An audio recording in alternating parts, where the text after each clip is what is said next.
The migrant rights advocacy is something that I have always been, part of my life really. We always say that in our presentation as BBC, the migration is such a circular process. It's a continuous process, and you never really can cut one piece, you know, ahead and just say this is just non-issue. It's always connected from before people migrate, during the migration, and then until you go home, and then you have reintegration, repatriation process. So for me, the issues of migrant workers cannot be really solved, in one particular country, because migrant worker is at least, involve two countries. So it has to be at least a cooperation between two countries, at least two countries. So that's why in BBC we'd like to introduce the multilateral cooperation. It is not necessarily about to winning one certain national and neglecting other national. Our basis is human rights. If we don't want to see the exploitation among migrants, it applies for all.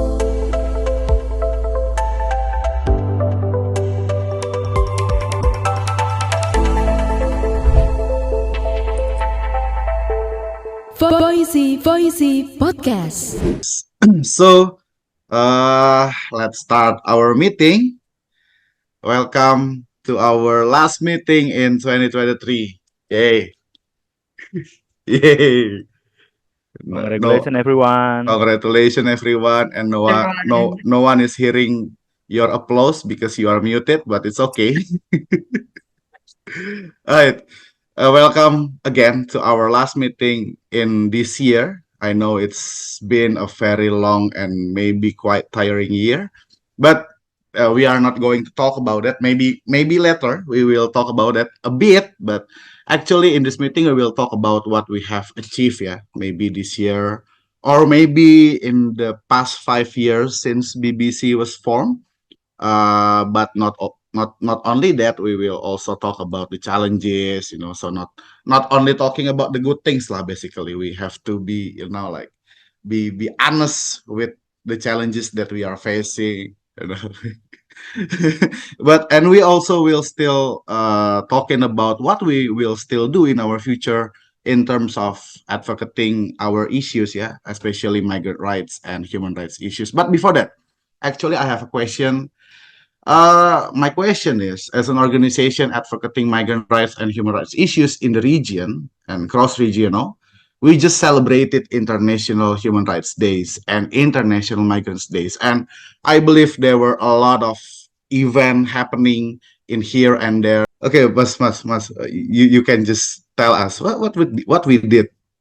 Yeah, thank you so much, Jess, as the current chair today, and I'd like to congratulate everyone and also happy International Migrant Day, friends and colleagues here. This is for me personally, yeah, it's the craziest year ever Mm, mm. uh, for my involvement in both in BBC on my other things that I can do. We celebrated the International Migrant Day by having an event in Paramari University. It or in the both sea based or land based issues. Yeah. Well, you are laughing. My connection is breaking up. Yeah. Yes, I'm so sorry. it's fine. You can just repeat it again. Repeat again. Okay. Yeah. BBC joined with the Human Rights Working Group Paramadina University conducted an event. It's about the human trafficking issues because I think now this is a part of the human right issue as well as the crime that we know that the current development of the technology and then the online scam happening a lot. So we discuss not just only land-based human trafficking, but also sea-based and also the technological challenges such as the online scam. So we did it on the Paramadina University there. So later on, maybe I'd like to share a bit about what we had in that event. Thanks, Mas. So basically, that's what we did, yeah. That what me, you, and Ifa, involved because we are in Indonesia, but to our friends, for Mariko and Anna, who's not in Indonesia, basically. So what you did in those 2 days earlier in this December, Anna, Mariko?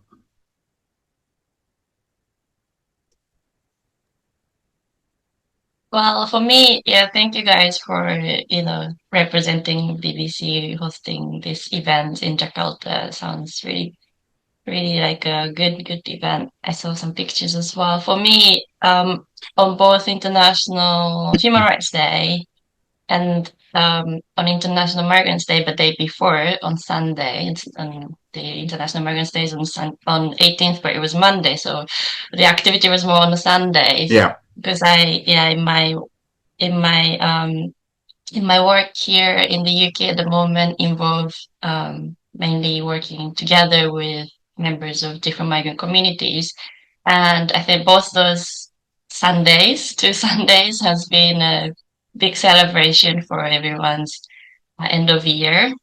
So we had two parties really, and I think yeah, I think it was it was really fun. I think for a lot of migrant communities, migrant workers, people with insecure immigration status, a lot of experiences, and it's been another difficult year for many people as well. But we were able to celebrate together, and these things that are happening around us. I really believe that this little small act of care each other in a community setting and building solidarity. I think that's kind of only and strongest way forward for coming together, building resistance and all these things that are happening around us. So yeah, I was very happy to celebrate that here with my friends.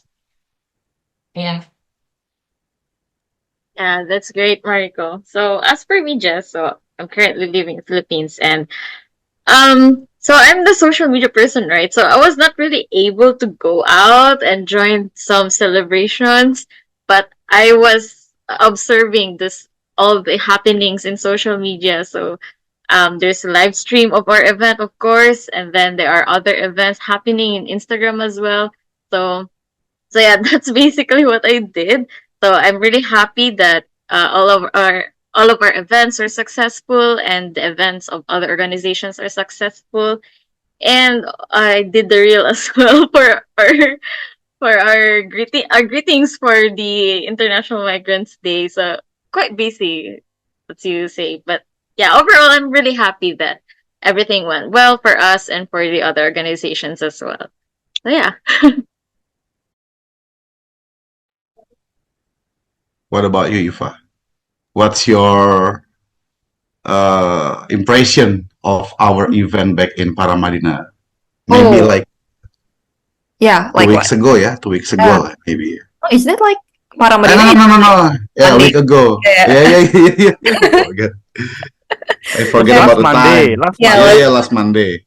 I Still forget this about the Sunday. time. It was a very like great event because it happened in a university. So yeah, we could expect many students coming, and we're so happy that it makes our event light, like not that heavy or like not that contextual, because the one who like majority of the audiences are students. So yeah, it's a learning process for everyone as well, to catch up on the issue of trafficking in person, and interesting guests as well, guest speakers, I mean, who came to our event.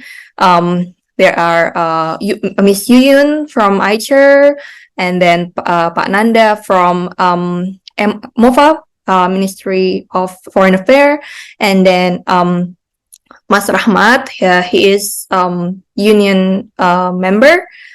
He was also a victim of human trafficking, and there are also two who came online, which are Miss Annie from the International Migrants Alliance, as well as Romo Pascal. He's a active activist who always who talks a lot about trafficking in person. So yeah, there are many insights we got from the event, which for me the most interesting is on the online scamming, because yeah, it's like a new way to get more easier to traffic persons, especially after the COVID-19 pandemic, which allow us to do everything online. So yeah, that's a bit scary, and yeah, I think that forum can make us more careful in you know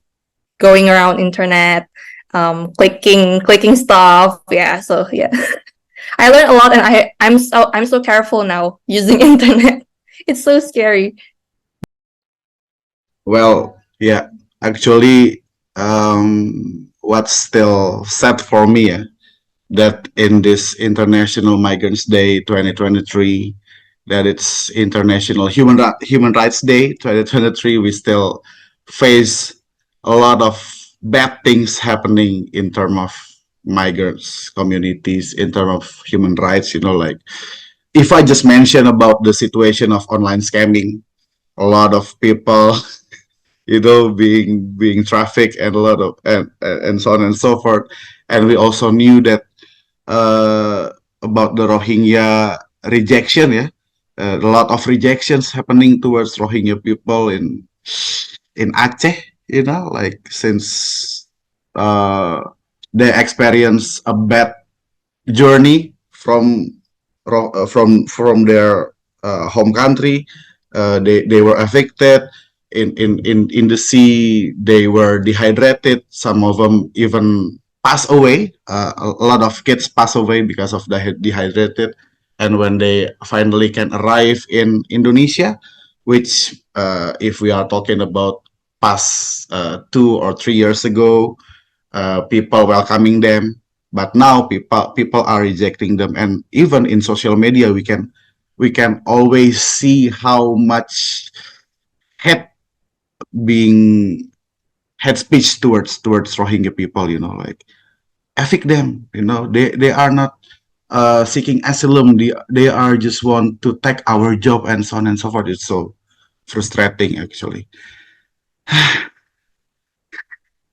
Yeah, just I want to just say, I actually in 2016, the beginning of 2016, I visited the community of Rohingya people who arrived in Aceh a few months before. And at that time, in North Aceh especially, my impression was like the local community was quite welcoming. So it's quite, sad to hear the sort of things might have been changing a bit. And I think something that this is also what we are maybe seeing, like regionally, globally as well. There's more hostile sort of environment towards whoever don't really, be considered to be a part of us. Or, I think this is really something that very concerning, to be honest, from what you updated us. Yes, yes. I'd like to also respond a bit, yeah, about the general impression about the society that may be now changing. I still say maybe because as far as I know, also when I also like had some time, spend my time in Aceh, and they have like a kind of silo in Aceh that whoever gets stranded in the middle of the sea, they try to help them, to evacuate them and give certain support to those who are in the middle of the sea seeking for support. So that's still my believing on the Acehni people. But this current development, of course, there is like a lot of issues relating to the politics, relating to the people smuggling, and so on and so forth. I know that I think also as a BBC, we need also to work with and also to how to call that, to get to know more. I don't know who really inside this, because it's not just only hate speech, yes, but also hate crime also already there. So I think it needs a certain, how do you call that, effort to try to get to understand the current development, and I'm thinking it can be also our priority, our work in the future to really, how do you call that, of course, work with our network here, such as WAKA and some other organization in Aceh, as well as let's do something, to at least, not just only, I agree with Mariko, not just only happening in Indonesia, but I'm sure that it is becoming a global phenomenon, that the head speech among others are widespread, basically. So that's my response in it. I'd like also to respond a bit to just basically my adding the impression of online scamming, as well as the issues around migrant day that we've been involving in this time. In terms of online scamming that we had in Paramadina University, I mean the event was that it's good, yeah, that the audience are the student, if because we know that used to be the trafficking issues targeted those who are uneducated somehow, those who are poor. But the online scam feature is completely a bit different. They're targeting, uneducated one, those who are tech savvy, as well as middle class. So I think it's good to be located and to be discussed in the university. So I think it's also need to be highlighted that in the future, if we want to talk about online scam, I think we need to target the academic community. So spread more awareness among those who are, how do you call that, like more educated. Because I think if you get involved or get traffic in this crime, you get so much difficult to escape, to be rescued, because I think later on we can discuss why it's happening. But I think the best thing that we can do now is prevention, I guess, because the protection is so much still difficult. I think the protection side we can later on, have some campaign activities in BBCs that we can put down in our future agenda. And lastly, thing about the other topic that we had invited in some organizations. So not just only BBC conducted our own event, but also I, representing the organization, also have invited, yeah, in at least two organization. I got chance to share our work in ASEAN, especially when we came up with the policy paper on the proposed guidelines, ASO proposal guideline on the protection and the placement of migrant fisher in the region. It is also interesting to share not just only to the Indonesian audience. I was invited by Migrant Care, but also in Taiwan. NYTU, one university in Taiwan, also invited me to share about the process of the ASEAN having a newly declaration onto to the protection of migrant fishers. So that's the update from my side, friends and colleagues. Wow, thank you, Mas Awi. That's a long explanation, yeah, which also reminds us that actually BBC already had already did a lot of things, a lot of events, a lot of advocacy in terms of migrant rights and human rights in general. So that this is our last meeting. I would like actually to ask each of us basically, what is your favorite, you know, that we have a lot of events, we have a lot of things that we did. What is your favorite one? As long as you're working in BBC, which one? I would like to start first, so no one can steal my answer. My favorite one is when we finally can meet up in KL. Beside all the invitees, all our networks there who were very, very bright, who are very, very, maybe we can say they are key actors in this advocacy in the region. But it is very nice for me personally to finally can see Mariko and Anna in person, so I can just realize, okay, these friends have feet, I can see their feet, and we can just go and had a lot of fun. So how about you guys?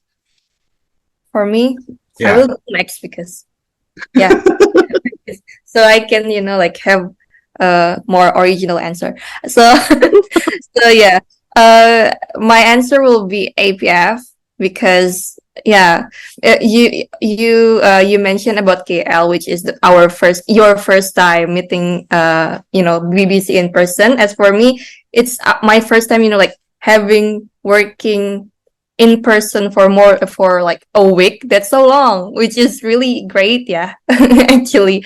Also, yeah. I think we spent a lot of time that time in that era, that like that period of time. So yeah, that's my favorite. And we were so busy. Like we were so cool. We were so we have a lot of like events, and all were successfully held. So yeah, props for us. Yeah. I'd like to go next. So, for everyone who's listening this one, so we are actually an organization. Like we are operating most of the time online. So, I'd like to say also, I'll be copying Jess and Ipa's answer. My best events would probably be our meetups. So that happened in August for the advisory board and the social protection public discussion, and of course the APF. So I can say that the travel is a bonus, but I really like it because it's like an immersion, because I am working remotely, right? And when we meet, it's like I got to know the experiences, like first-hand experiences from the migrants, from the migrant communities about their advocacy. And of course the APF is such a big event, so it's like it opened my mind to, like, oh, there is uh stuff happening like this one, like about the R2P one. Like, okay, I was not able to attend, but based from the from the from the notes, it seems like it's a very good discussion as well about the LGBT. So it's a very diverse event. So I really like it. And for the yeah, I think that's it. So I think I'd like to think that everyone has also thinks that APF and the KL trip is like the highlight of their favorite events as well.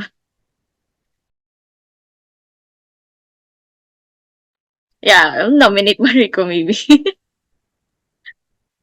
Yeah, I don't, I totally agree with everyone. And I think what I would say, those are very special time, I think, moment for us this year.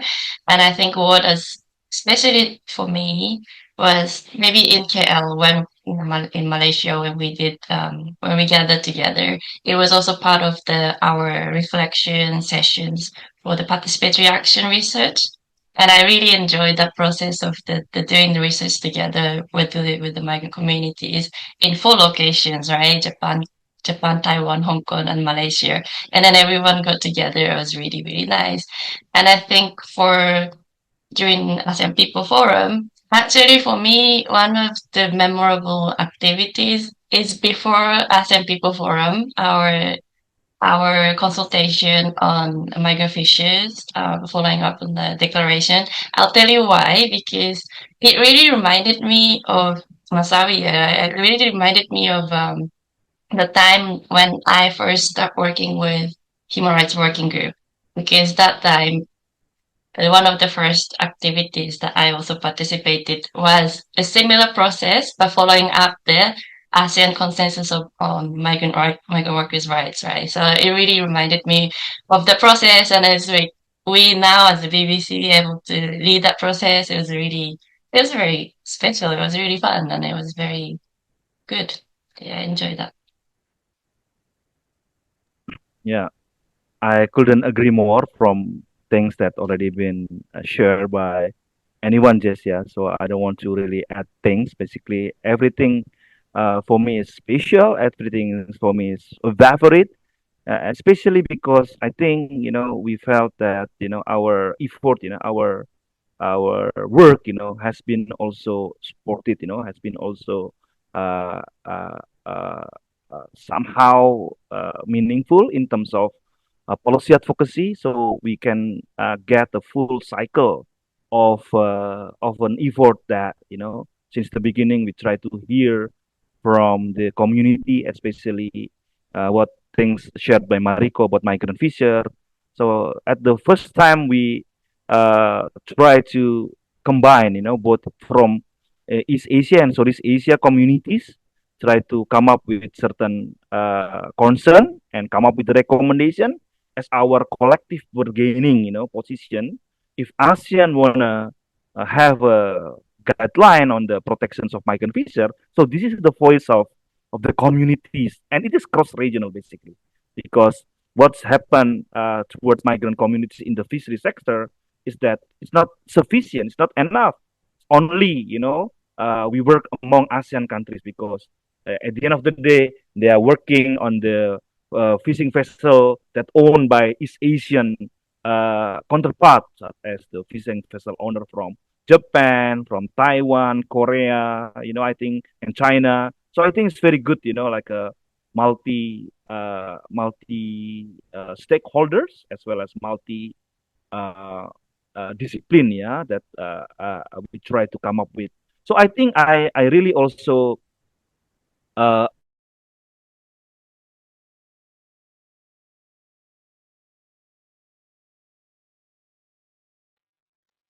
I lost him.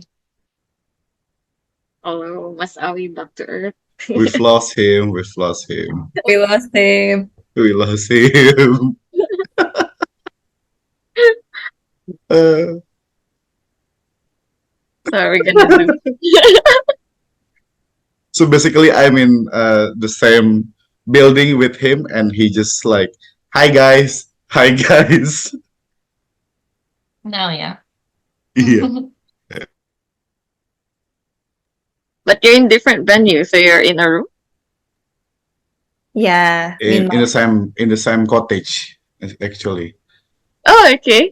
Oh, Mas I welcome Awi, back, Mas Mas Awi. Awi, we lost you. We lost you, Yeah, Mas. yeah, yeah. Sorry, Please. sorry. Yeah, this is the our issues all the time when we conduct online arrangement of working. But what I was going to say was that Yeah. I also thankful with the continuations of our story fellowship, that Mm. we work with the new narrative, aside from the policy advocacy research that we are doing, as mentioned by Mariko, using the participatory action research method and approach.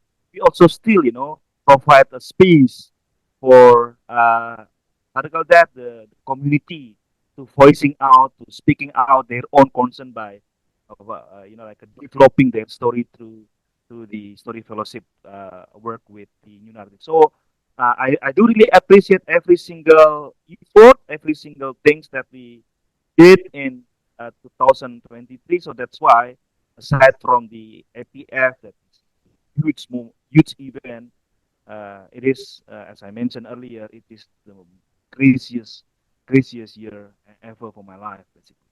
I thank you for everyone, basically, to not just only, working, building solidarity online, but when we need your support, you come, I do really appreciate, in physically, physically come and supporting us in Jakarta. So I do really, thankful with all of your sacrifice, effort that make things, like happening together. So I'll stop here. Otherwise, it will be too much. Wow. Thank you, Mas. Thank you. Thank you.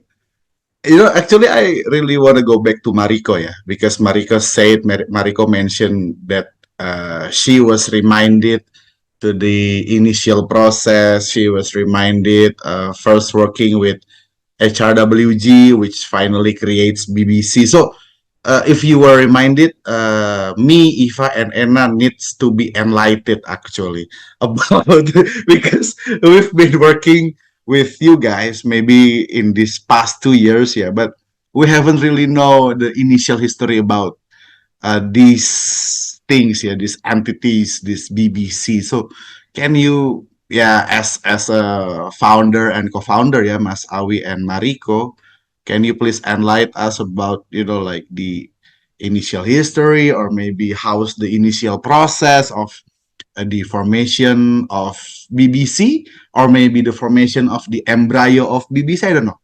What's the story, and what's behind the your choice to really make, let's say, migrant issues or human rights issues as this core of the advocacy? Yeah, I think there are different side of the stories. Yeah, but from my point of view, but first thing first, at the moment now in the secretariat, it's Masawi and I still continue, working with every one of you on a daily basis. And then we kind of say, oh, we're co-founders, but it's really not just us. There are a lot of other people who are being part of this journey together, and also like be part of the formation of this kind of initiative. So I just want to also say that it's not just like Masawi Mariko. It's always a lot of people who are in the process, especially those people who are still in our advisory board. Yeah, like Leno and Jotaro and Cecile or Irian. It's been always good advocate for us as well. So they're all part of the BBC, formation process. But I think before that, when I was still working for the Sasakawa Peace Foundation, I, or even before that anyway, the migrant rights advocacy is something that I have always been, part of my life really. So for but I I really wanted to kind of see challenge the narrative, especially in Japan, around migrant workers, where people see the issues of migrant workers are only happening in Japan. Like the things that people are facing as a migrant is a situation that is only sort of considered as things happening in Japan. And from, my working with many different members of migrant communities, I myself be, migrating to another country in some time of my life. I always believe that we always say that in our presentation as BBC, the migration is such a circular process. It's a continuous process, and you never really can cut one piece, you know, ahead and just say this is just non issue. It's always connected from before people migrate, during the migration, and then until you go home, and then you have reintegration, repatriation process. But also some people migrate again to another country, or so it's always like a continuous life cycle. And I think I wanted to address a lot of human rights challenges that are faced by migrant communities, looking like that, really trying to understand what are the root causes, what are the structural issues and because otherwise we can help people who are in need, but then it will just be continuation of another group of people facing same issues all the time. So that was like kind of big, my kind of, what do I say, just frustration. Yeah. Like, why do we not see the migration is from home and from the destinations and connect together, especially for the rights advocates. And I know that it's already happening, but I think from the perspective of Japan, I still thought that it needs more, especially in the East Asian context, where maybe consider comparing to Southeast Asia, the civil society, it gets together under sort of ASEAN framework. There are more sort of regional opportunities to connect together, comparing to maybe East Asian civil society has very limited opportunities and space like that as well. So being connected with Southeast Asian civil society is also open up the avenue of, connecting East Asian civil society activists and campaigners and communities as well. And that's something that I always kind of envisions in migrant rights advocacy. And but that's something that my personal thinking. But then I learned about ASEAN having new consensus on the rights of migrant workers back in 2017. So I wanted to learn more, and then I went to Indonesia. I met Masawi, many other human rights advocates who are working on this issue for a long time. So Yeah, sorry, I'm just talking too much of history, but this is when we first met and then start to discuss about that. Maybe you can tell us about sort of on your side of the story. Yeah, I think I'd like to maybe just to connect, yeah, because I think if Mariko come from the perspective, of course, for the very personal as well as from the perspective of the destination country, the host countries of migration, such as Japan. So I'm coming, or is from Indonesia, is coming like from the Philippines, is the origin country experiences that somehow it has a lot of issues even before in the destination countries. You have debt bondage, you have a lot of exploitation, a lot of procedure bureaucracy, this and that somehow ended up with the difficulties or challenges at the end throughout their cycles of migration. So for me, the issues of migrant workers cannot be really solved, in one particular country, because migrant worker is at least, involve two countries. So it has to be at least a cooperation between two countries, at least two countries, because if they can have like a direct flight or this import, but they can somehow transit in the second country or the third countries. So I think uh, I always thinking that especially after the Arab Spring, yeah, the Indonesian government have a moratorium to send, or to send is not the correct term, but this is the reality. Not really want to have a cooperation with the uh, the Gulf countries because of the security, the issues of ISIS was there back then. So, but the flows of migration are still there, and then the new trends is increasing, especially going to the East Asia, East Asia countries, because we also always mention in our occasion when we introduce BBC, because of the demographic issues, yeah, the demographic crisis that Indonesia may be having a bonus of democracy, but some other countries also having a demographic crisis, low birth rate, and so on and so forth. So I think this cannot stop people migrating to anywhere. So that was the original intention. But aside from that, since Mariko mentioned about the process in ASEAN, uh, it is when it comes to the like destination countries such as in East Asia, the approach, if we doing it only in the bilateral, at least two countries, it is not sufficient. I'd like to make an examples, like for instance, when one company in, let's say, in one East Asia country, have a difficulty to work with Philippine migrant workers, or there are a lot of, how to call it, demand, or there are a lot of like a standard, to be passed on or to be fit with, So it is somehow uh, because of the empowerment among the migrant workers in the Philippines, they are so much empowered, so they can, you know, uh, uh, make another arrangement with Indonesian or Cambodian. So it's becoming somehow disposable.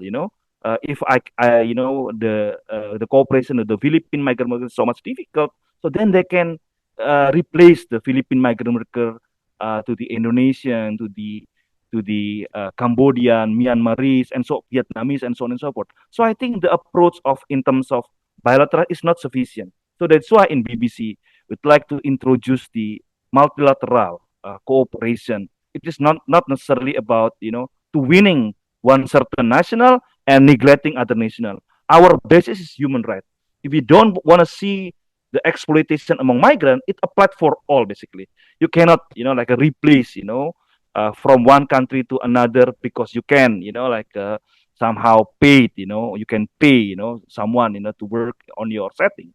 So it is also the intention why in BBC we also introduced the idea of working in the multilateral cooperation and trying to bring up the collective bargaining, among migrants, the voices, as I mentioned earlier, to taking the examples of migrant visa proposed guideline by the CSO. It is the concrete form of how, this particular region has certain standard, of the protection.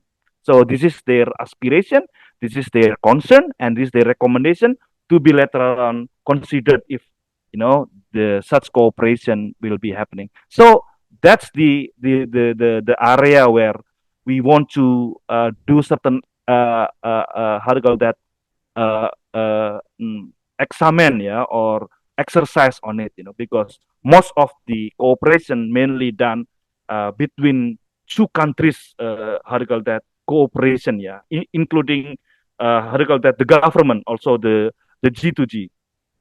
As we all know, like in this two sub-region, East Asia and Southeast Asia, they have the government cooperation such as ASEAN plus three. And then in the business level, a lot of, like a multinational corporation from East Asia mainly already operated in Southeast Asia. So I think the future has to be, like the cooperation. So that's why it calls better engagement, better to engage, between East or rather than we just always on the conflicting situation, conflicting notion that we somehow cannot define our own future, because a lot of scholars also saying that in the 21st century is the centuries Yeah, of yeah, yeah, Asia. yeah, yeah. So that to complete that the story from Mariko's side. All right. So, based on your stories, yeah, Mariko's stories and Mas Awi's stories about the history, about the original intention. So in these past 5 years, yeah, since the formation of the maybe the embryo, we can say the embryo of BBC or even BBC itself. So, what do you think? Can you uh, claim as our achievement in terms of this advocacy in this past 5 years? Or maybe you can also mention about the challenges, yeah. Yeah, yeah. I think what I want to say first, though, this is what we started and what we're working now together is really built upon so many other people's work already done, yeah, in the foundation. So I think my how I see our development is really combination of really like learning from those experiences of people with lived experiences first thing first from the migrant communities who have experienced this journey of migrations, and along the way issues around human rights violations, a lot of challenges. So I think our work has been always informed by the lived experiences first. I think this is something that I take it a really important part of our work, and I think we always learn from that experiences first. But also we also benefit from the the experience of human rights working group as an NGO.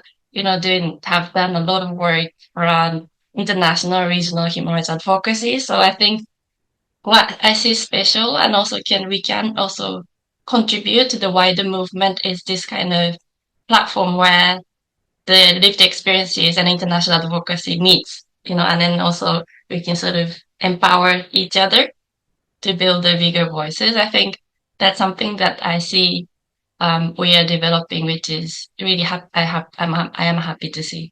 I think in terms of challenges, I think one of the other things that we want to do is more engagement, right, among different stakeholders. And I think there are a lot of other stakeholders we have not been able to reach as much, who has influence and who has, power to change. So I think for the moving forward, I think it would be great if we can increase different stakeholder engagement, whether it's business sectors, whether it's more, I don't know, like the academic world, or people who can have an influence to support the advocacy and amplify voices of people who are impacted by the issue that we're talking about. But yeah.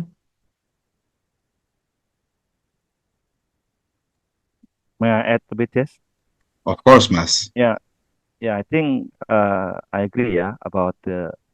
I don't really like as kind of achievement is something that a kind of thing that. But I think it's thankful. Mm, I'd rather to say it is like somehow that we need to somehow thanks or appreciate. It's about the trust from the community. I'd like to thanks in this occasion either that BBC roles in this cross regional movement building and solidarity building has been a bit recognized. I say a bit because, as I mentioned by Mariko, maybe not much people knowing about our initiative. But I think uh, throughout the 5 years of our existence, more and more, people come to us, try to ask, our support and ask our how to call it, collaboration in both advocacy, policy advocacy, or even case by case advocacy, or also to do research and campaign. So I think this is something that I also discover. We also discover throughout the process of the establishment of this process. So if I may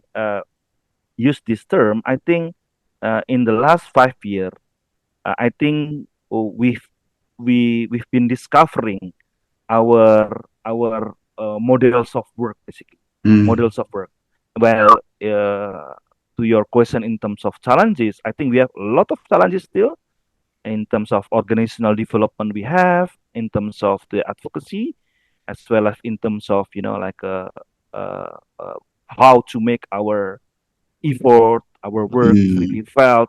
It really can change by the society. It is always something that we have to really, as Mariko mentioned, listen more, work more with the affected societies. Basically. Right. Anna, Ifa, you would like to add your opinion about the achievement and or challenges? Yeah, sure. I think I'm just glad that BBC works out.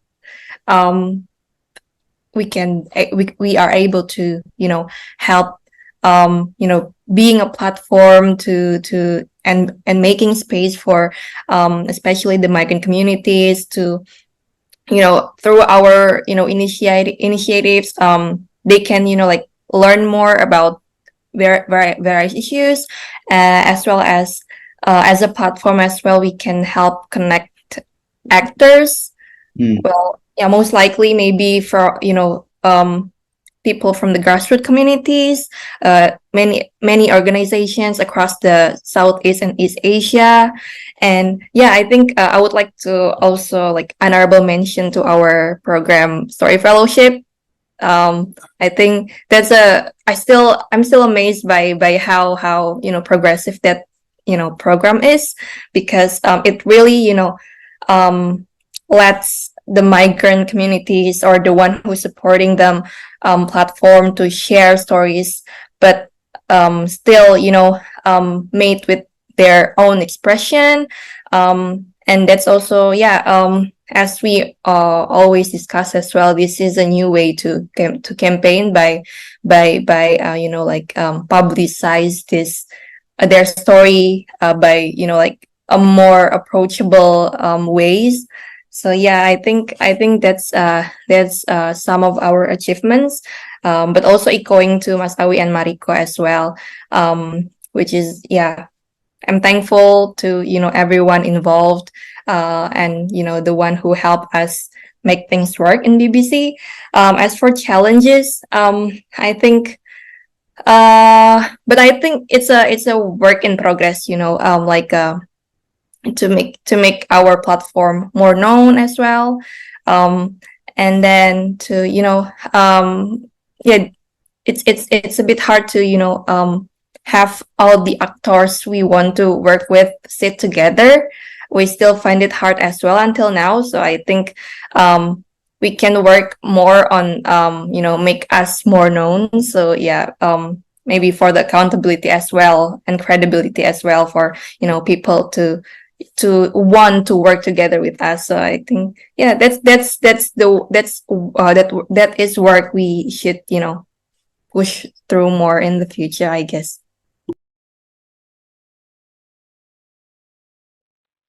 Wow. So I'm sorry. It's just that hearing your hearing your answers is like, yeah, I agree, and I think it's a lot. But I'll just try to be like very, I don't know, metaphoric or very emotional. I don't know what's the correct term, but yeah, I'll just echo what everyone has said. So I'd like to think that all of our activities is our achievement, considering that, okay, that I don't know, should this be a challenge? Maybe it is a challenge because considering we are now five and there's six of us before and we're now five, so we do a lot of things. So it makes us work a lot harder, but it's also amazing because we are able to pull it off despite all of our despite of our a number of tasks we have to do. So kudos to us. So I think this is great. But yeah, and I don't what else? Achievements. Hmm. And I'd like to think that everything that maybe in events where we are invited, we are mentioned. I think that's also an achievement. It means that we have reached a lot of people, and we are starting to make a name for ourselves in the migrant advocacy and as well as in human rights advocacy. So yeah, I think this is this is really great. And yeah, and I also like the Story Fellowship program because it enables the migrants themselves to tell their stories, to empower them, and to own the stories and tell it to the world. So it is a beautiful program, and as much as we'd love to cater all of the applicants' pitch. They are all beautiful. However, we due to our resources, we can only cater to a number of participants. But hopefully, in the future, maybe we'll be able to enlarge that number, and it will also spark like an interest or like spark maybe a movement. I don't know, spark like an interest to the other organizations as well to do the same thing of what we have initiated. So I'd like to think that that is our achievement. So that's my favorite achievement. Let's just say. So yeah. Right. Thank you, guys. And I just let you all guys answer. While that's the privilege of being a chair, yeah. I don't need to answer. So, Ah, so that's okay. unfair.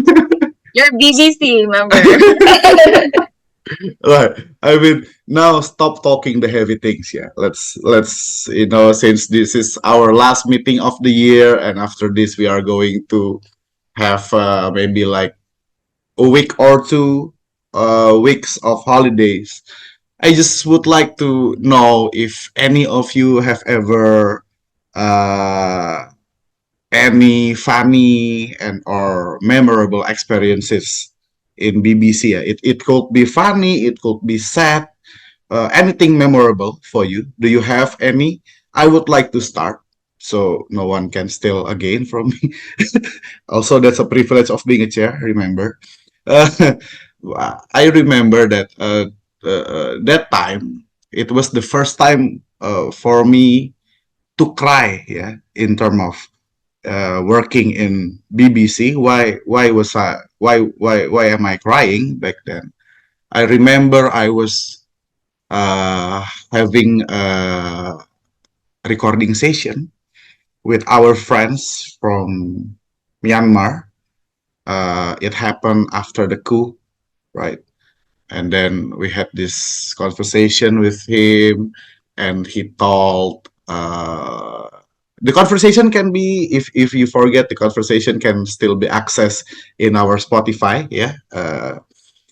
And he told the experiences about how a lot of sad stories lah, about how he struggled outside the countries while his family is also suffering inside the countries, and he has to do a lot of things, to really support his family and so on and so forth.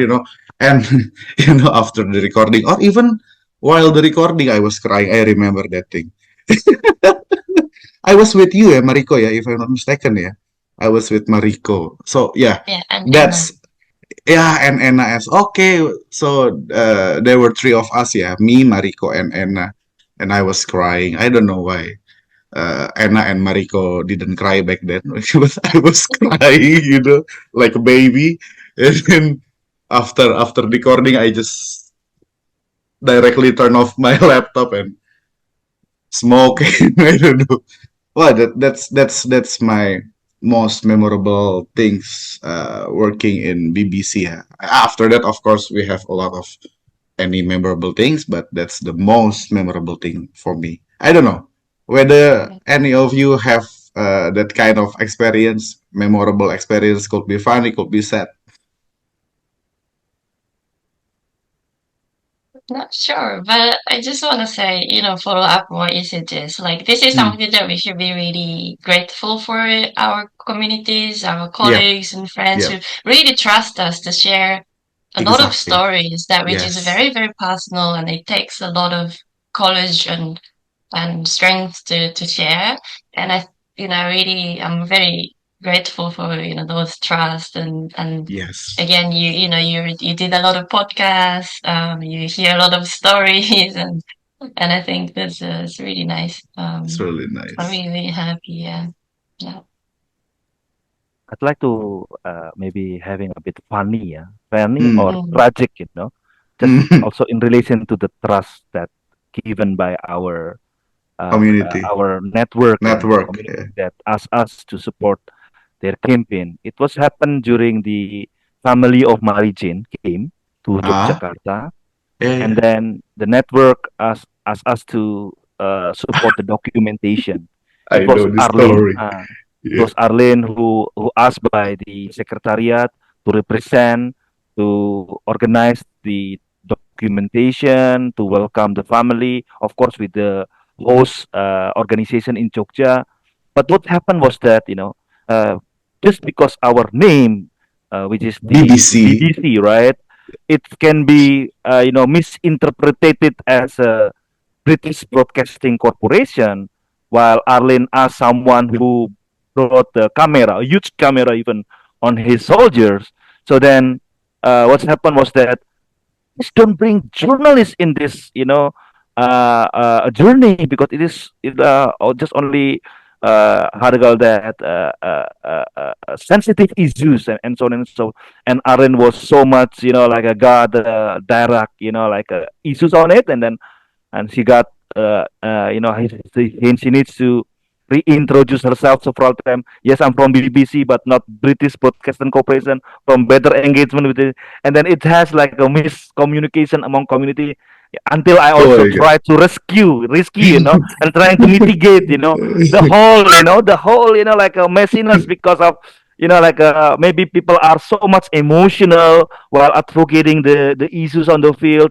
It was happen on the Mary Jane case. Maybe some of the the how this trafficking in person cases happening in this region involving Indonesia and the Philippines happening, and then somehow, so that's also some interesting stories Yeah, that yeah, whereby yeah, yeah, yeah. our name can Yeah. be Mhm.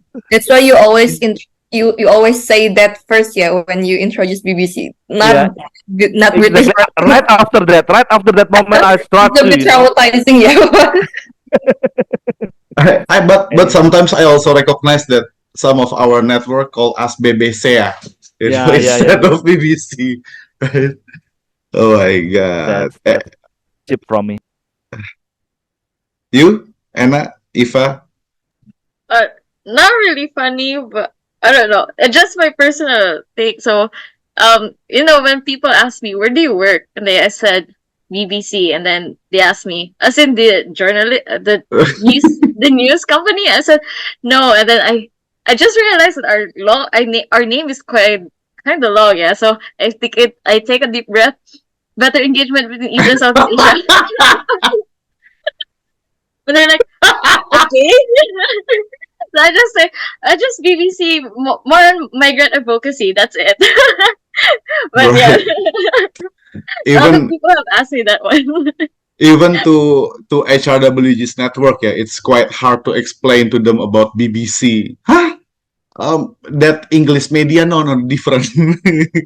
It's better engagement between East and Southeast Asia, and then they follow up with another question. What's that? You know. Yeah, I So just say even it's an international yeah, NGO, so that's it. And they don't ask yeah. any questions. Yeah. Right. How about you, Eva? As for me, I think yeah, the trivial question we always did every time we have meetings. I didn't know when was it starting, but like I remember it was we always jumped into the meeting things before, Mm. but then I think Anna who initiated it. So yeah, it was a very is it you? I think it's you, yeah. You are always the creator, so I was like, Oh, yeah, I think we had an activity. Was it like a mini game or something? What was yeah, it? Yeah, yeah, yeah, yeah, yeah. yeah, Question? When the yeah, game. Yeah. yeah, yeah, yeah. So it's like our little quiz in the beginning of our meeting, and it was really fun and like mind therapy after a long day because we usually have meeting I mean, for Indonesian friends, we have a meeting on like afternoon, and it was like a long day already. And Yeah, by yeah, yeah. by Especially it's begin Monday, right? Especially yeah, in especially it's Monday, right? Monday. Yeah, so like by having that in the beginning, I think it's a very it's great. It feels great. Yeah. Yes. I'm glad that it made an impact. I hope that everyone is pressured to was not pressured to create an activity So before the aside meeting.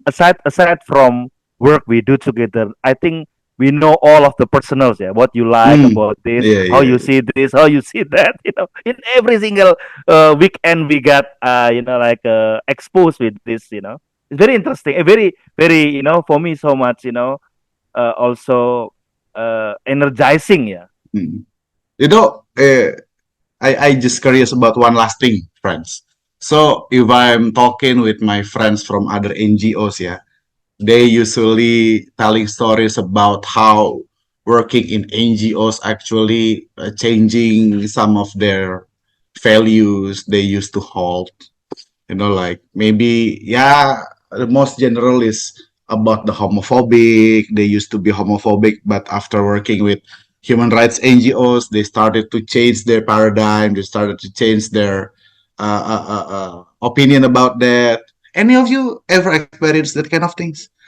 I don't know. Maybe, yeah. If you don't want to share, it's okay too. Yeah, it's not a force, like. But if you want to share, it will be great because, yeah, for me personally, I don't think I have. But I So don't your know. question, Maybe, Jess, your uh, question is about what change you have before you yeah, get involved in NGO and especially maybe with uh, BBC. Maybe that way you wanna, yeah, yeah, exactly. very yeah. Especially about the personal paradigm or values. Yeah, maybe I used to be a homophobic, but now not anymore. Something like that. I don't know. Of course. For me, of course. No, because the first time I joined BBC, it was just some months after I graduated. So like I literally don't know anything happening, on the ground or like to Mm-hmm. people affected because I usually live well, I have parents that are still, pay up like fund me in like anything I do. So like by learning many kind of experiences that like are very unfortunate that it happens. I think I also learn how to sympathize by like, and I'm glad that I'm here, that because I'm here I can at least help them, in Mm-hmm. facilitating their advocacy and stuff. So yeah, it's really impactful for me. Mm-hmm. Maybe. Anna, how about you? Yeah. Sorry, what was the question again? So sorry. Yeah, working in BBC. Oh yeah. All right. What changes has been brought by working in BBC to your personal paradigm or values, something like that. Oh, I see. Mm. Um, oh my God, wait, let me think first. Right. So sorry. Can I pass it to Mas Awi first? Okay. That's how we first. Yeah, I think it's been my like a long time, uh, quote unquote sacrifice that I don't have a kind of certain privilege that I can Mm-hmm. be somehow pessimistic, working in the human right advocacy, migrants right advocacy, there are many people are much more, like struggled, much more difficult situation, much more in the horrible situation, if the advocate, if the like the activists, start to be in the pessimistic way, I don't think it's like a good set, yeah, it's not good for me, like me myself nowadays, I've been so much sick, I've been so much, not I'm not I'm unwell basically, but I'm trying to dress up, I'm trying to like dress up a bit, like try make myself like okay, being okay, but deep down I'm so much,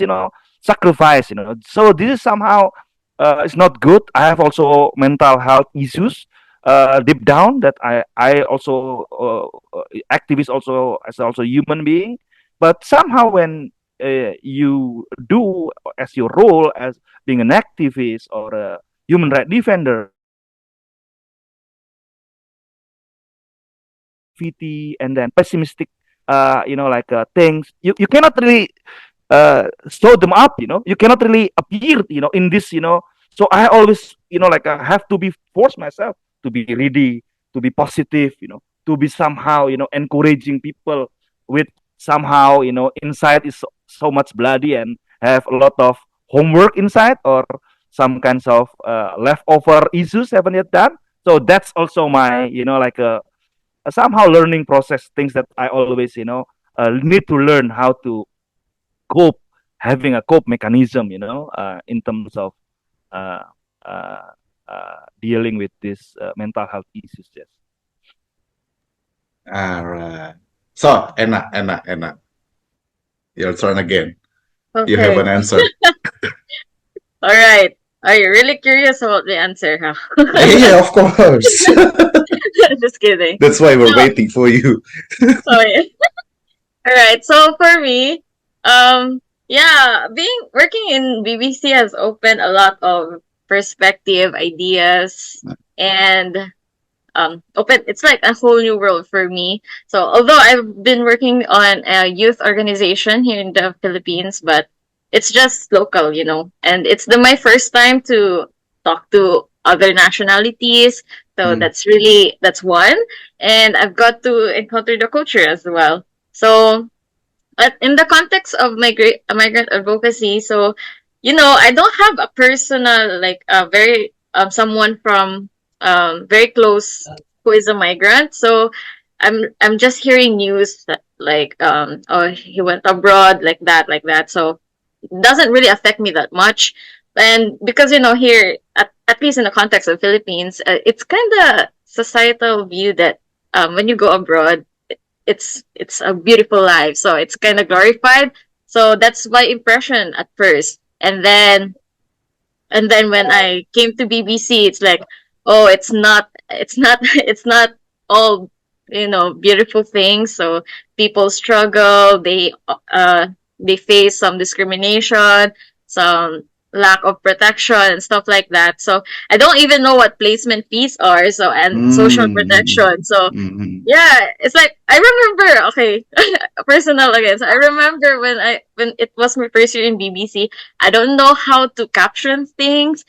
I don't know how to add myself in conversation because I don't know what these things are. But thankfully, over the time, I learned from my colleagues and from the activities that we had. So yeah, I can say I'm a bit confident about my knowledge on migration. So yeah, and of course, it gave me an idea, perspective on at like comparing how our government is protecting our migrant workers compared to other countries. So it's very interesting. So So yeah, I think yeah. So yeah, BBC has really opened a lot of doors and ideas and perspective to me.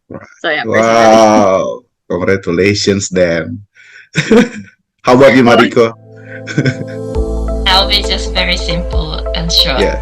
I Yeah. think just working with you guys, BBC, makes me who I am. That's it. Wow. Oh, that's cute and that's sweet. That's sweet. Can you have All elaboration, a follow-up question, like or full stop there, full Mariko? stop there. Full stop there.